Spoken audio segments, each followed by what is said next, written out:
Picture this: a quiet December evening inside the Jefferson Hotel in Washington, D.C. Dark wood paneling, soft amber lights glowing over marble tables, the faint scent of cedar and old leather drifting from the library bar.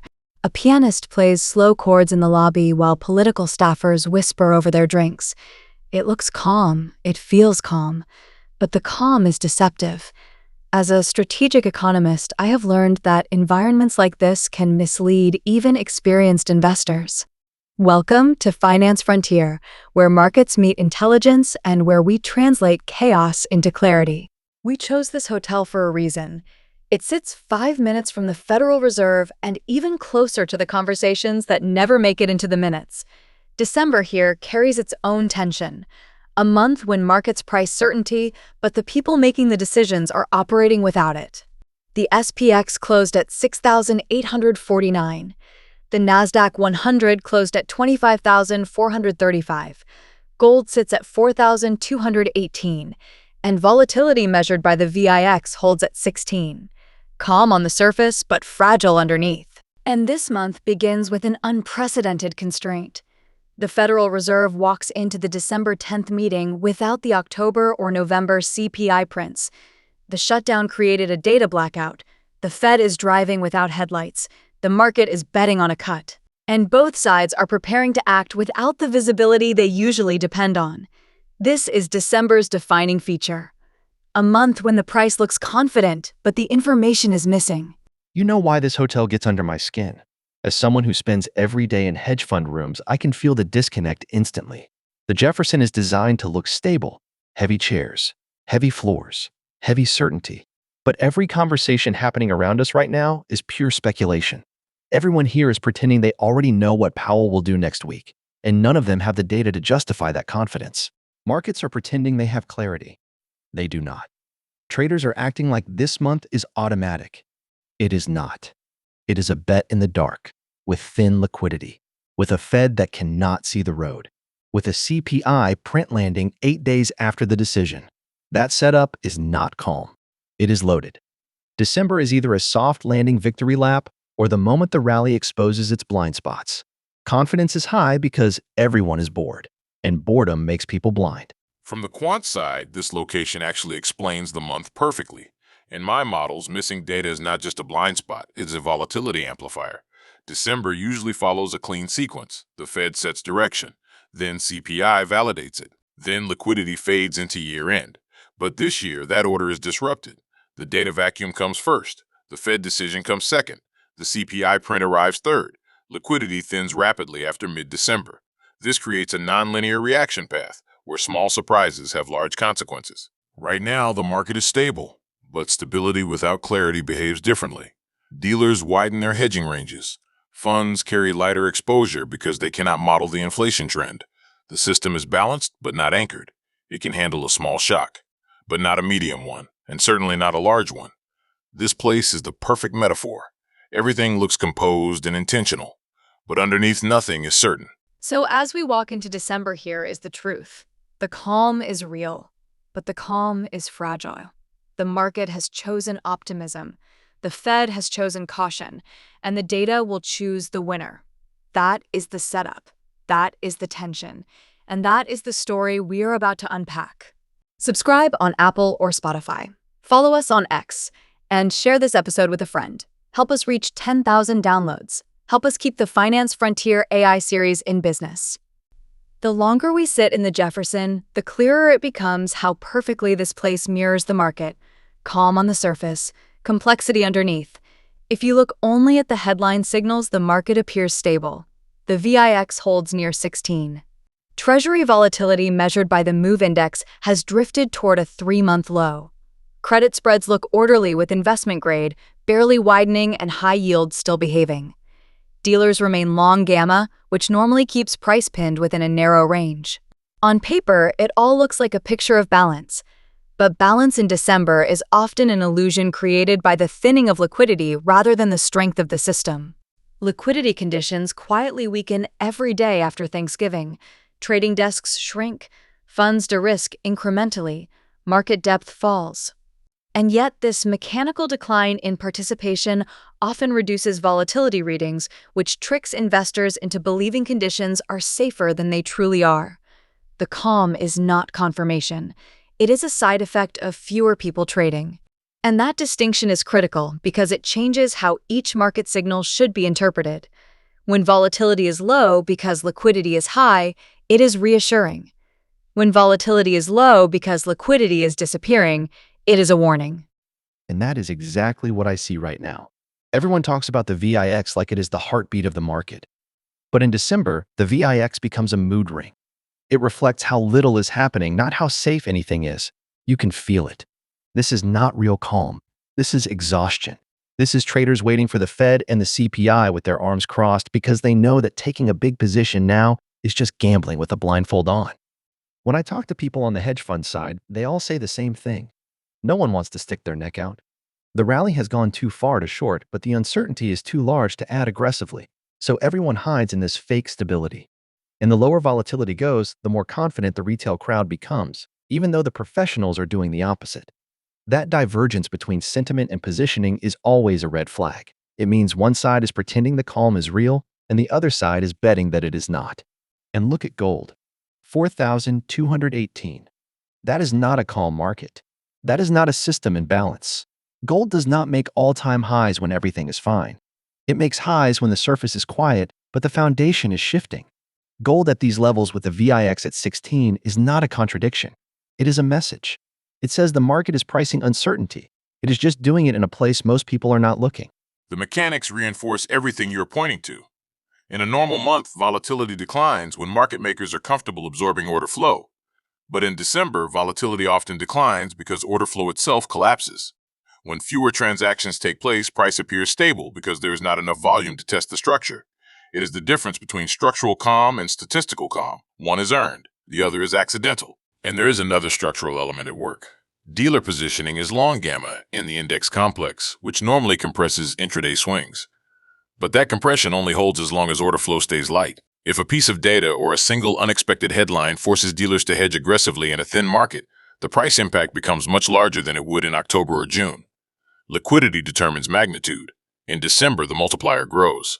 Breadth confirms this hidden tension. A handful of mega-cap names are carrying the index while most sectors quietly lose momentum. When breadth narrows into year-end, it creates a fragile scaffolding. The index can remain elevated even though the underlying structure is weakening. That is why the combination of low volatility and narrow breadth is so dangerous. It creates a calm surface but a brittle foundation. Like this hotel, quiet, elegant, composed, but surrounded by people unsure of what happens next. And that is the liquidity mirage. A market that looks stable because participation is low. A volatility reading that looks calm because no one wants to move.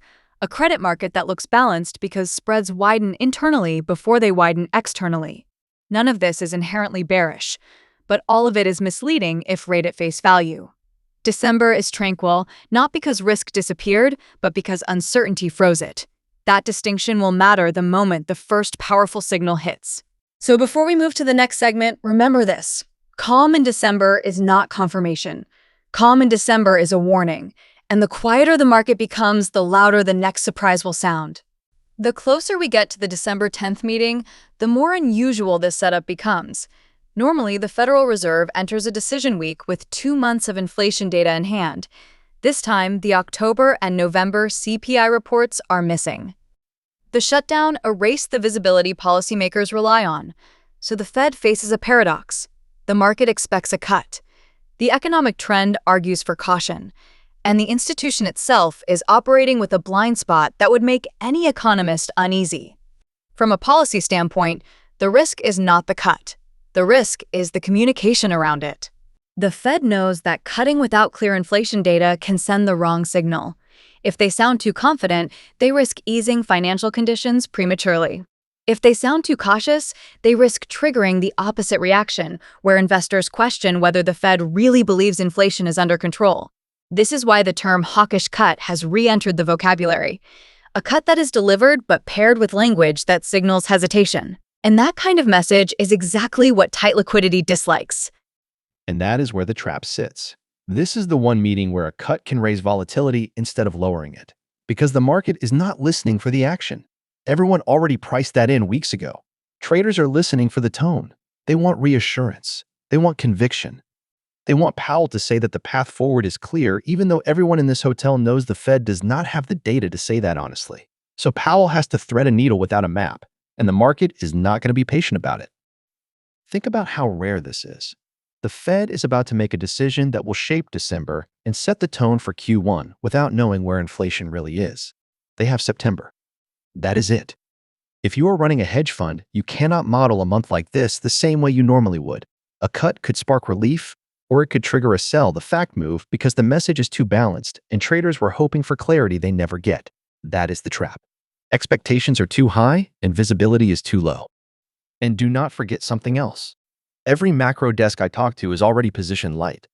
They are not leaning long because they doubt the strength of the rally.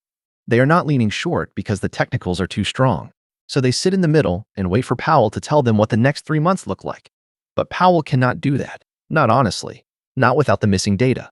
So the market is waiting for certainty from a meeting that cannot deliver it. That is how volatility wakes up. From the quant perspective, the trap is not philosophical. It is mechanical. When a policy action is fully priced, the price impact of the action itself approaches zero. The only variable that moves markets is the communication. And communication in a data-blind environment introduces a wider distribution of outcomes. If Powell leans dovish, investors assume the easing cycle has started, even if that's not what the Fed intends. If Powell leans cautious, investors assume inflation is stronger than the Fed has admitted. Both interpretations widen volatility bands. There is also the issue of dealer positioning around event risk. When data is missing, the implied volatility term structure flattens because traders cannot anchor expectations. That flattening makes hedging more sensitive to directional movement. If the Fed surprises in either direction, dealers adjust their hedges more aggressively. And aggressive hedging and thin liquidity can create price impacts that exceed the magnitude of the news itself. The trap is self-reinforcing. A small shift in tone creates a large shift in hedging. A large shift in hedging creates an outsized move in price. And then there is the sequencing problem. The December CPI arrives 8 days after the meeting. So even if the Fed delivers a balanced message, the market must wait more than a week to know whether that message is validated by data. During that window, liquidity thins further, volatility reacts faster, and sentiment becomes more reactive to any headline. This is why the trap is not about the cut. It is about the gap between the cut and the confirmation, a gap that has not existed in more than a decade. And that is the real risk. The Fed will cut, the market will react, and then everything will pause until the December 18th CPI answers the question no one can answer right now. That is why the FOMC meeting does not resolve December. It sets the stage for it. And sometimes the stage is more revealing than the performance. The most important number of the month does not arrive before the Fed meeting. It arrives after it. December 18th. That is when the November CPI finally hits the tape, and the entire market learns what it has been trading without. It is rare for a single data release to carry this much weight. But this one does because it confirms or contradicts a policy decision that was made in the dark. The market is priced for a mild inflation print. Anything that deviates from that expectation will hit an environment that is thinner and more reactive than any other point in the quarter. Look at the structure of December. After the FOMC meeting, markets usually drift into holiday mode. Volumes fade, desk participation drops, risk budgets tighten.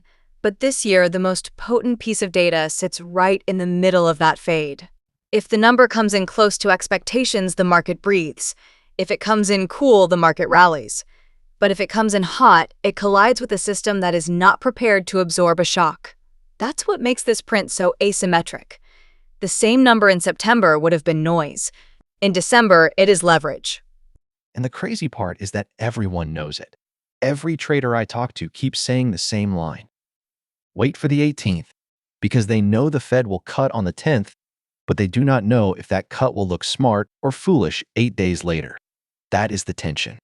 The cut is a done deal. The interpretation is not. And the CPI print is the verdict.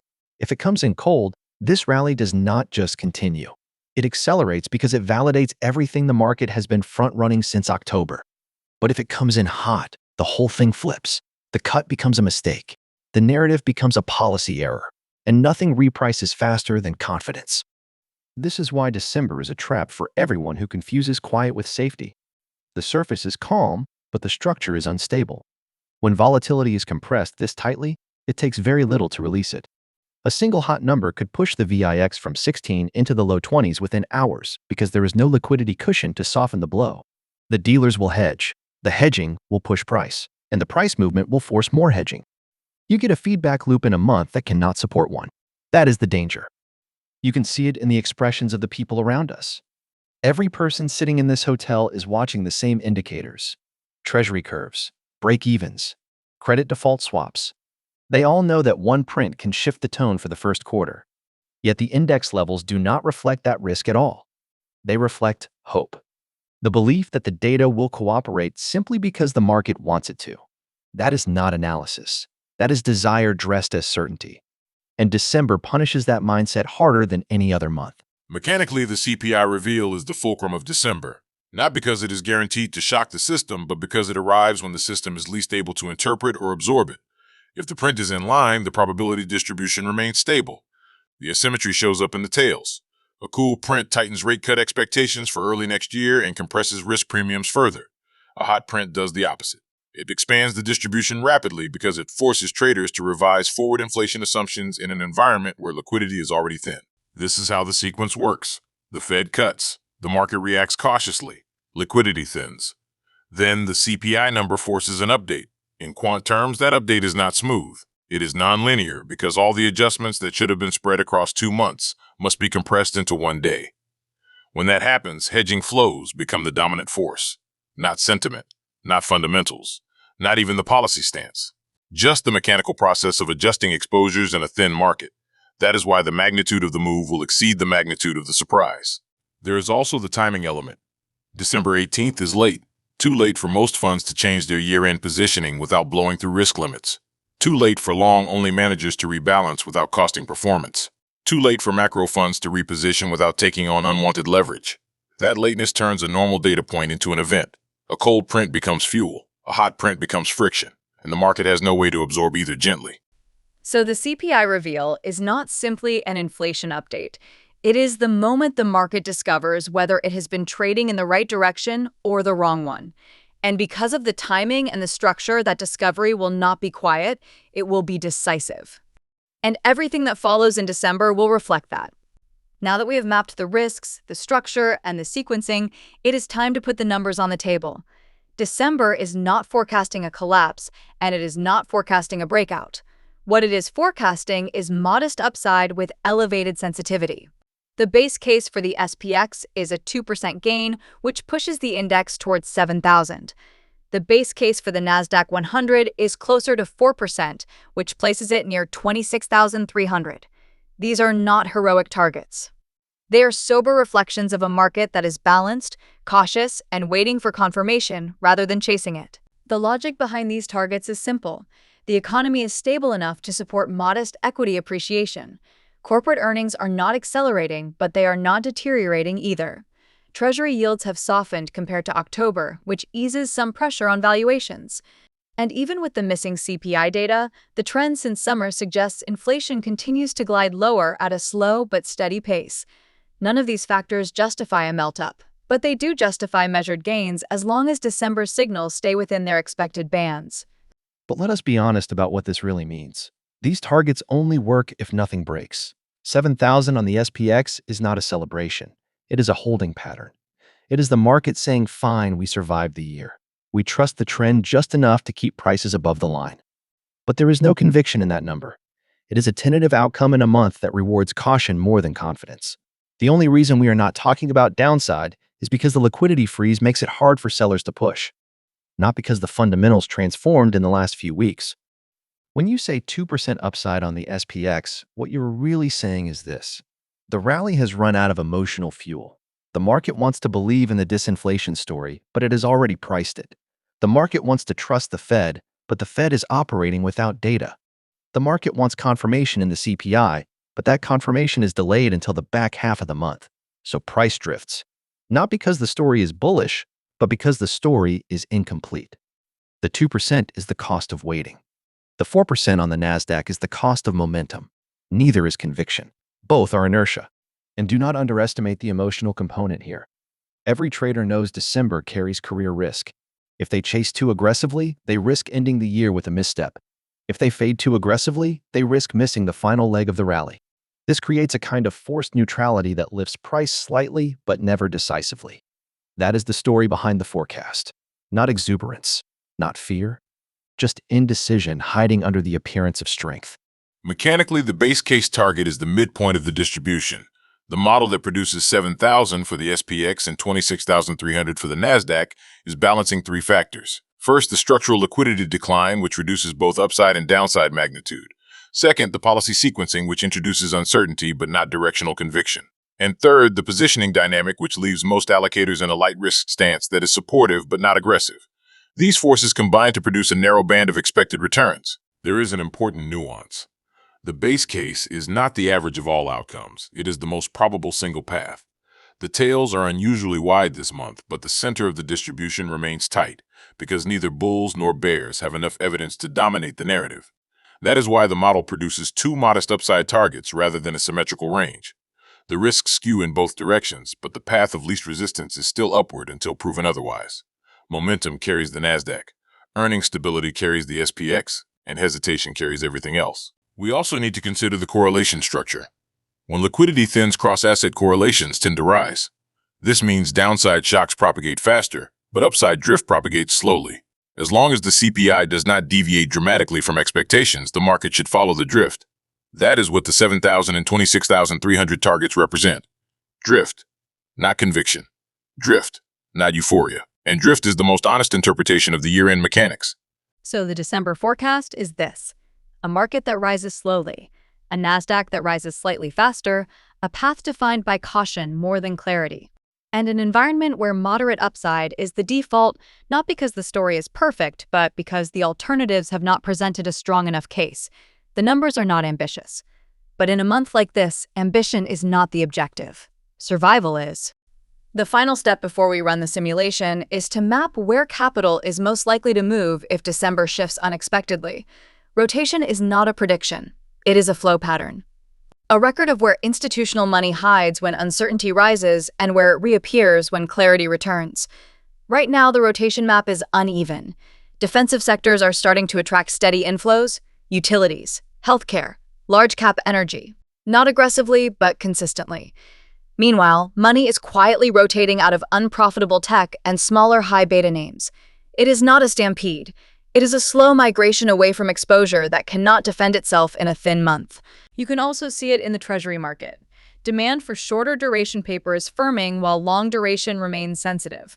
That is not a macro call. It is positioning discipline. When volatility is suppressed and liquidity is thinning, most allocators shorten their duration simply because it reduces the impact of event risk. This matters because the Treasury curve sets the tone for equities. A bid for short duration reinforces defensive flows. A soft bid for long duration suppresses the appetite for high growth. The rotation map is telling us that investors are preparing for movement, not committing to direction.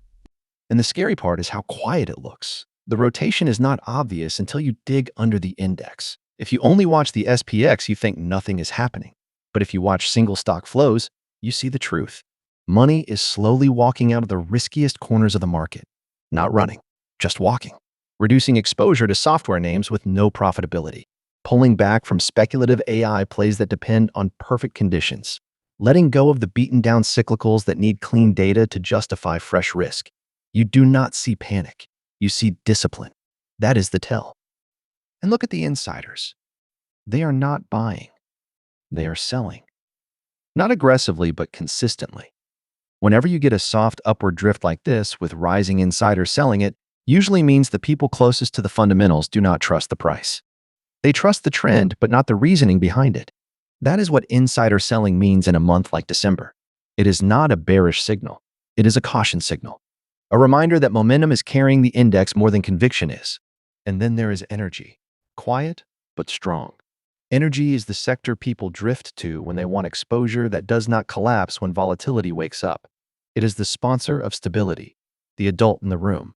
And when I see slow rotation into energy this late in the year, it tells me traders are hedging their optimism with something that actually earns cash. That is the mindset of December. Protect the book, preserve the year, survive the month. The quant mapping confirms everything you are seeing on the surface. Cross-sectional volatility is rising, even while index volatility is falling. That is a classic rotation signal. It means individual names are moving more relative to each other, while the index suppresses those differences. When that happens, the underlying structure is weakening. The foundation is shifting. That's why the SPX looks healthy while the dispersion underneath it says caution. Dispersion does not lie. It tells you whether the rally is broad or narrow. This one is narrow. Sector beta also reveals the shift. Defensive sectors have seen declining beta relative to the index, which means they are becoming preferred hiding places. High beta sectors are seeing their beta rise because fewer investors are willing to hold them through event risk. These changes are subtle but consistent. The entire market is leaning toward safety without making it obvious. That is what rotation looks like in a month where everyone wants to avoid signal chasing.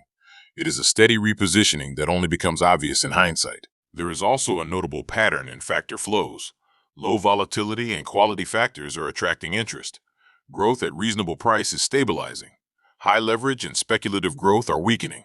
These factor rotations are tiny but meaningful. They give us a structural map of where capital wants to sit if things stay calm and where it wants to flee if something breaks.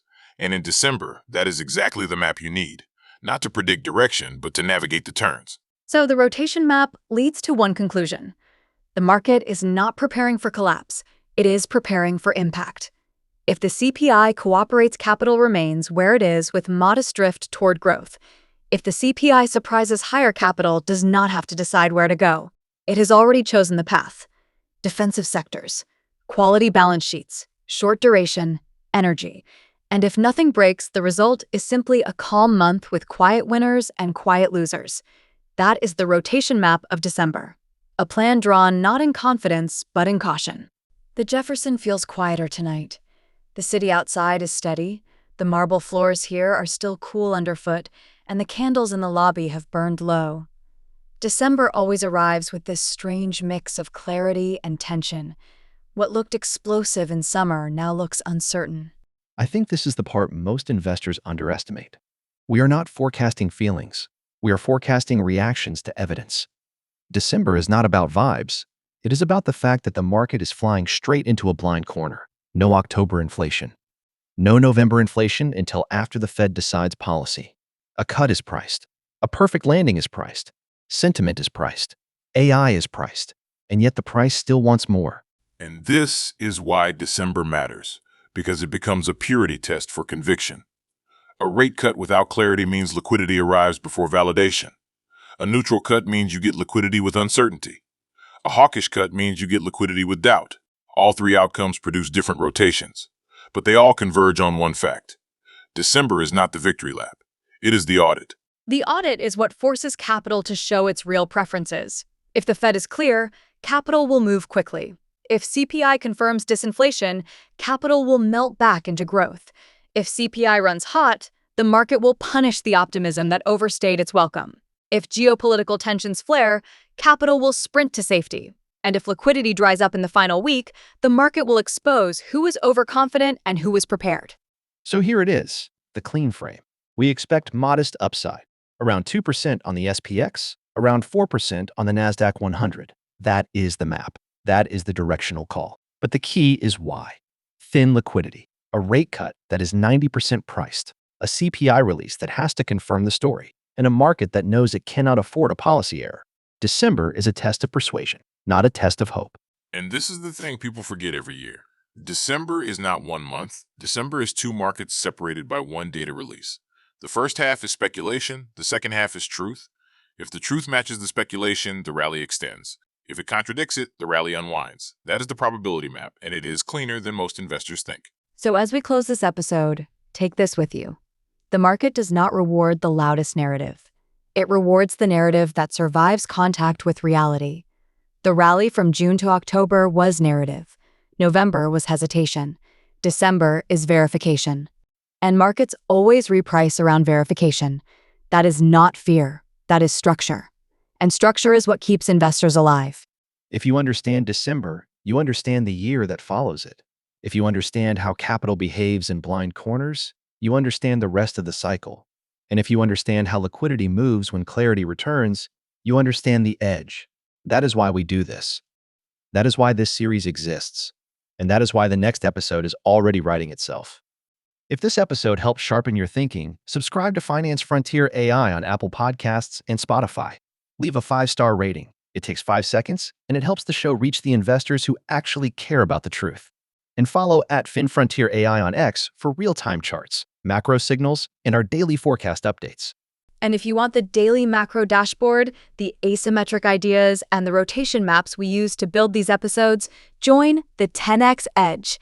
You can find the link on financefrontierai.com. Serious investors only. This episode is for informational and educational purposes only.